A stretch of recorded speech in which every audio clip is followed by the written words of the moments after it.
What happens when thieves accidentally steal Britain's entire gold reserve? On November 26, 1983, 6 thieves executed what became Britain's largest robbery in history. The target was a high-security warehouse at Heathrow Airport, holding millions in valuables. The thieves arrived at 6:40 a.m., posing as legitimate workers to bypass initial security. Inside connections provided keys and security codes, making entry almost effortless for the gang. 6 guards were overpowered, bound with tape, and doused with petrol to ensure compliance.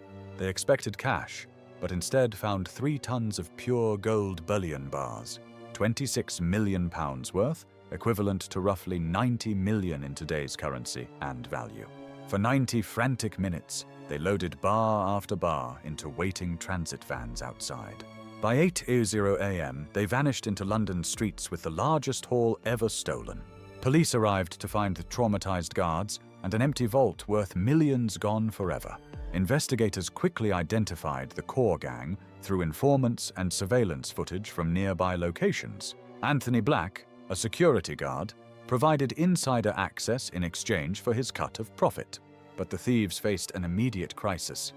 How do you hide 3 tons of gold? What happened next transformed a simple robbery into decades of violence and corruption throughout Europe. The gang recruited Kenneth Noy, a criminal financier with connections to underground smelting operations. They melted the stolen bullion, erasing identifying marks to make the gold untraceable forever. The recast gold flowed through legitimate jewelry shops and businesses across Britain and beyond. Thieves began purchasing mansions, luxury cars, and properties that immediately attracted police attention and scrutiny. Scotland Yard launched Operation Kendon, deploying hundreds of officers to track the money trail. In 1985, Kenneth Noy stabbed an undercover detective to death in his own backyard.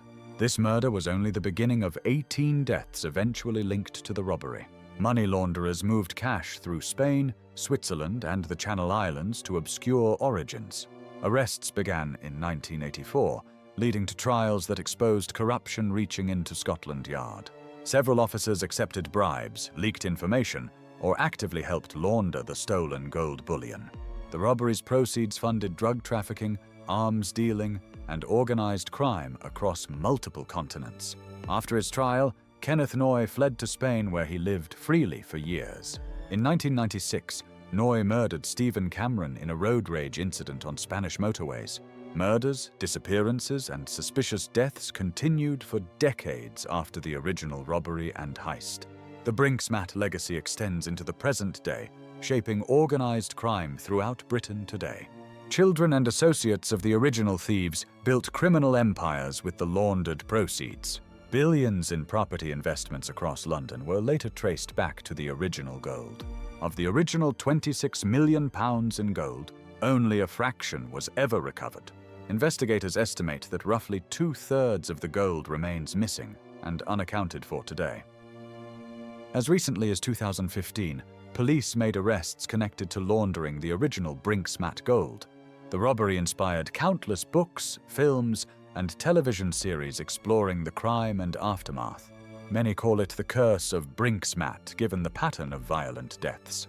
Beyond criminals, innocent families were destroyed by association, debt, and targeted violence over decades. Noy was finally captured in 1998 and extradited to Britain to face justice. He received a life sentence for murder, becoming the robbery's most infamous convicted criminal. Of the original 6 thieves, most served time, died violently, or vanished completely. Yet despite decades of investigation, fundamental questions about the robbery remain completely unanswered today. 3 compelling theories attempt to explain where the remaining 2/3 of the gold ended up. Theory 1 suggests the gold was buried or hidden in properties controlled by associates. Properties across Britain might still conceal vaults filled with the original Brinksmat bullion today. Theory 2 proposes the gold was completely laundered through legitimate businesses and banking systems. Through sophisticated laundering, the stolen gold became indistinguishable from legitimate wealth in circulation.